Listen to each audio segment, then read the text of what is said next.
Welcome back to the Ricky Matthews Show from the Citizens Bank Studio. I tell you, we're so lucky to have access to Jeff Duncan from NOLA.com and the Times-Picayune. He's on the NFL Hall of Fame Selection Committee.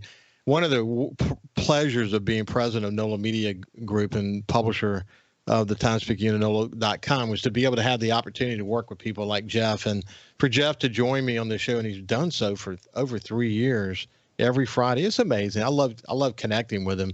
But he's so incredibly well connected. The fact that he wrote the definitive book on Drew Brees and Sean Payton, and then he worked with Steve Gleason to write his book. He's written other books about the Saints. He's a good friend of the show, and someone I hope you enjoy us connecting and talking with every Friday because he has such great insights. Oh, hey, the second half of the show is something that's begun to become a rhythm. We talk about SuperTalk Mississippi News. I urge you, if you haven't downloaded the app or going to supertalk.fm, it's really easy to remember, supertalk.fm, and just follow the prompt and sign up for the newsletter. I think you'll be glad you did. This news team is doing great work. They provide news for not only the SuperTalk family of radio stations, about 26 radio stations in Mississippi, but also an additional 24 or so radio stations that are part of what's called the SuperTalk Mississippi News Network. So when we make news on this show or news happens in the state, it goes out to virtually every radio station in America and in Mississippi. Now, look, we don't have them all, but 50 is a big number. And every corner of this state gets to hear the SuperTalk Mississippi News Network. And that team led by JT Mitchell, who usually joins me, is doing just a terrific job. And so I want to, again, sign up for the newsletter, download the app. You'll be glad you did. You have access to all the shows, and you'll see it's all there in one place. You can engage this show, whether it's on a podcast platform or social media, YouTube, however you want to engage with it, whenever, wherever you want to do that. And we want to be there so that you can engage. And it's beyond just the radio show. But let me say, radio is king. Radio will always be king. And SuperTalk is the king here in Mississippi. That is for sure. Listen, one of the big pieces of information in the past 3 weeks that was announced is that we have a new multimedia journalist working for SuperTalk Mississippi News. And I'm thrilled now to have Ben Milam. Is that how you say your last name, Ben? Milam. Milam. Well, look, I said Milam, and Kyle said, I think it's Milam. So, most people don't get it right on the first try. If that makes you feel any better. Well, we'll make sure we get that right from now on. But I haven't met Ben yet. This is my first opportunity to be able to visit with him, and he's got a really dynamic background. Grew up in Mississippi, to the top, Southern Miss graduate, just like me and most of my family. In fact, I only had one son that went to Auburn. The rest of us went to Southern Miss. But he's got a great background. He's involved in a lot of different stuff, but he's been a play-by-play announcer. And we'll tell the story. But anyway, welcome to the show, Ben. Thank you, Ricky. Good to be here. And you hit the ground running. We'll talk about some of the news you've been involved in before we get done with our conversation today. But it's been quite a journey for you. Why don't you kind of tell people about where you grew up and how you ended up getting into the media world? Yeah, sure. Jackson metro area native, grew up in Madison/Ridgeland, went to MRA growing up and graduated high school from there.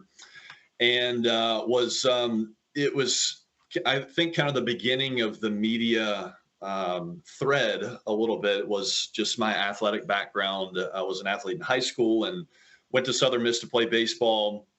Ended up not actually playing because of some health issues, but that moved me into some time with the athletic department as a student assistant. I did that for 3.5 years. And through that, I got some opportunities to do some radio work. There was an odd softball game here or there where they needed a color analyst or somebody to fill in for play-by-play. Jason Baker was the play-by-play announcer for softball at the time for their radio. And so I kind of got plugged into that, and I didn't really fit the job description, wasn't really qualified for it. But I was very fortunate to have that opportunity because of the connections that I had made in the athletic department. And there was kind of a natural comfort to it. I think I realized that pretty immediately, that I just enjoyed it. It wasn't really a nerve-wracking thing. And I feel like that's probably not the case for most people. And so I felt like that was, maybe a track that I should think about and maybe follow at some point. And so did a little bit of that, ended up graduating college. I was a banking and finance major. So I've gotten about as far away from that as you possibly can. Graduated and then went into campus ministry. Actually, I worked for a campus ministry called Reformed University Fellowship on the campus of Ole Miss. I did that for 2 years. Loved that. Loved every second of it, but didn't really want to do that vocationally. And so kind of came back to this, this kind of fly in the back of my head or buzzing next to my ear, whatever you want to call it, of, maybe I'll try the sports broadcasting thing. And, reached out, sent my stuff, my very few little pieces of demo that I'd done softball wise, and ended up getting opportunity in South Florida for the South Florida Collegiate Baseball League. And that was kind of, I thought it was just going to be play-by-play, but it was kind of an everything job. I did play-by-play, I did PA announcing, I ran the music, I did the stats and everything else. I set up and broke down. And so got this kind of full spectrum of experience that has really served me well, even to this point. And came back to Mississippi after that. That was just a 3-month summer gig. And there happened to be a gap and a need at William Carey Athletics. And I, again, was connected to someone who had been doing that, Caleb Hamill, who was a SuperTalk person, was kind of stepping back, and they wanted somebody more full time. And I just kind of raised my hand, and they said, come on. And over the next 2 years, ended up doing almost 300 broadcasts for 7 different sports. Parlayed that into a job at the Division I level with Learfield at ULM women's basketball. I did that from late October of last year to mid-March-ish for the last basketball season. And that was an excellent experience, very different going from NAIA to the Division I level, but loved every second of it. And also within those last 3 years, I had been a staff writer with Big Gold Nation of the Rivals Network that covers Southern Miss sports.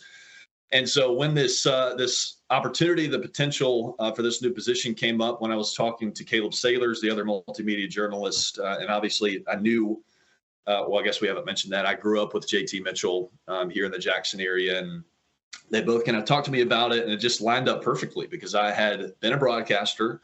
I'd been a writer for 3 years, and obviously I've not done it on the news side of things and not done it on, specific capacity that we do things here every day, but it just lined up perfectly. And I love Mississippi. I love the Jackson area. My family's here. I have so many good friends that are here. And so it was, in a lot of ways, it was a perfect fit. And that's turned out to be true so far, 3 weeks in. Hey, speaking of William Carey, I had Coach Ben Smith on my outdoor show not too long ago. Boy, by the way, he's very, very complimentary of you and your time at William Carey, but what a great story the William Carey baseball story has been, isn't it? It sure is. Yeah, I hit it just right. I was the broadcaster. My last year as a broadcaster in 23, I guess. Yeah, the spring of 23 was my last time with William Carey, and that was when they made their World Series run, their first World Series run since 2017. And so I got to go to Lewiston, Idaho, and I kind of dove headfirst into the history of William Carey baseball. Got to be around Bobby Halford on an almost daily basis, who was the second winningest head coach in Mississippi baseball history, which is saying something.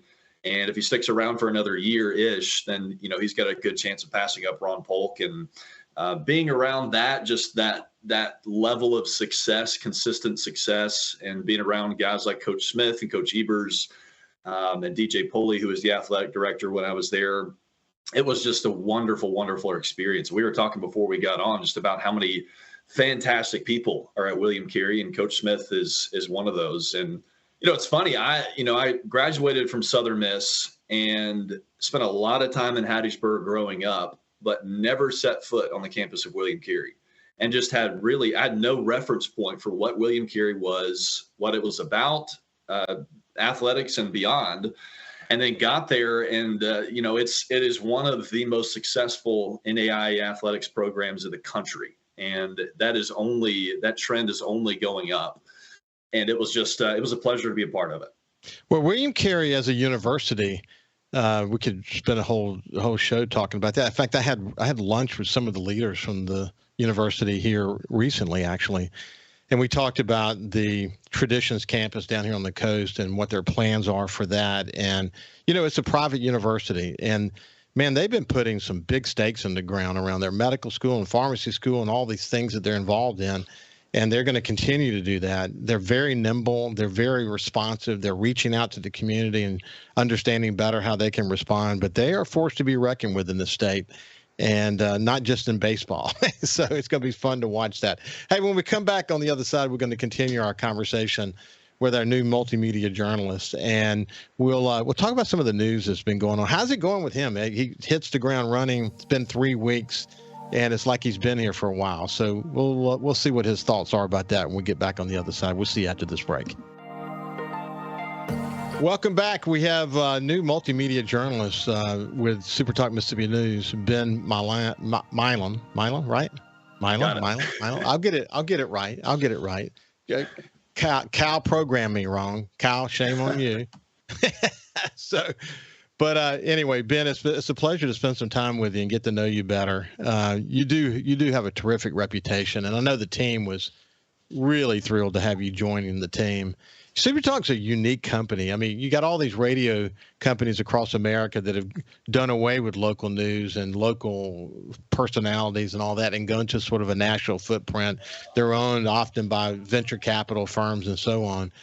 And what Steve Davenport, the owner of SuperTalk Mississippi Media, has done is just the opposite. He's doubled down on local. He's doubled down on news. And he believes that if we're relevant, if we communicate with the local audiences, that we will have success. And you think about, of course, we have the SuperTalk Mississippi Media, the SuperTalk Network, and then you have the music with the various genres underneath that music. But WCPR, for example, here in coastal Mississippi, is one of the leading stations of its kind in the entire United States and has been for over 20 years.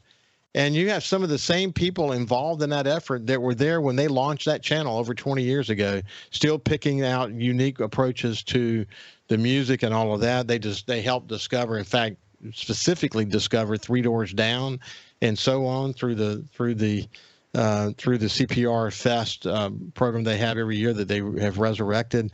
Just cool to hear all these different stories. The Monkey, we know that station well here in coastal Mississippi as well.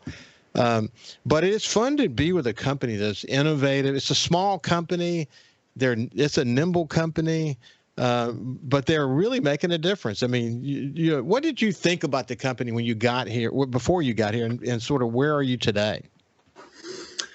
Yeah, well, I had some, I think, baseline familiarity. I had done some work with SuperTalk Hattiesburg, both on the play-by-play side, and I did some work with Bob Getty and Kelly Sander, Luke Johnson on the Eagle Hour when I was kind of finishing up my time in Hattiesburg with William Carey. And I had met Steve in the Hattiesburg studio at one point, and so and knew other people that worked with SuperTalk. So I knew it was a reputable organization, and I also knew there were good people in it. And those are kind of two big boxes to check if if I'm going to work somewhere. And so, I think when I was considering it, maybe from a different perspective of working here full time and in the Jackson studios, it's funny because I think I had for a long time not thought of myself as a news person. I'd very consciously picked the sports side of the broadcasting and the media side of things. And I think, to your point, it was, there was a level of burnout, a little bit of what at least I perceived the news to be. And a lot of that was the national news and a lot of just the, a lot of quote unquote news is just pulling a reaction out of people to get them to continue to watch your show or listen to the radio. And so when JT first came to me about this job, I kind of thought of it that way. I don't know if I want to feed into that. But when, I started to take it a little more seriously and really look into what SuperTalk does and what it's about, again, like you were saying that, Steve's mission and kind of the drive behind this thing is really the opposite of that. It's genuine information without that bias and opinion that is such a huge part of that. And that's an important part of it too. I think, and obviously we have a lot of that here, of offering opinion to people and starting important conversations. But then the news side of that, especially the work that we do, I think there is such an important aspect of putting out objective information that is not colored with opinion or bias or political leaning. I think is such a fundamental piece of a functional society and a functional state like Mississippi. And so to get to be a part of that, to get to be a medium that connects people to the story and to being properly informed, I think that is a valuable, weighty thing. And I think SuperTalk does it the right way. And I'm thrilled to be a part of that. Yeah, I think what you said is so important. And while there are conservative leanings on some of the programs, the news effort is completely independent of that. And as a former publisher, of course, we could spend many, many shows talking about it. But at the end of the day, people want to get the facts, and we have too many news outlets that aren't about giving the facts anymore. Everything is shaded in some kind of political leaning of some sort. But it's about getting the facts to people and then letting them decide. That's what a democracy is all about. And I think our news effort is really doing a great job of that, and we're doing it on the statewide basis. And the thing that I always point out is when you go to SuperTalk Mississippi News, what you're going to find is not news from Indiana. You're going to find news from Mississippi. Right. Most of these local newspapers and others are doing today, they're supplementing their news with news from all over the country because they've got sister papers or sister stations somewhere else. That's not the way they need to do it. That's not how you serve Mississippi, and we're doing that. Hey, listen, we'll get into stories later at some other juncture, but I really just wanted to introduce you today, and it's been a pleasure to get to know you better. It has been my pleasure, Ricky. Looking forward to talking to you again. This has been new multimedia journalist from SuperTalk Mississippi News, Ben Milam, and it's been a pleasure to get to know him. Listen, have a great weekend, and we will see you on Monday.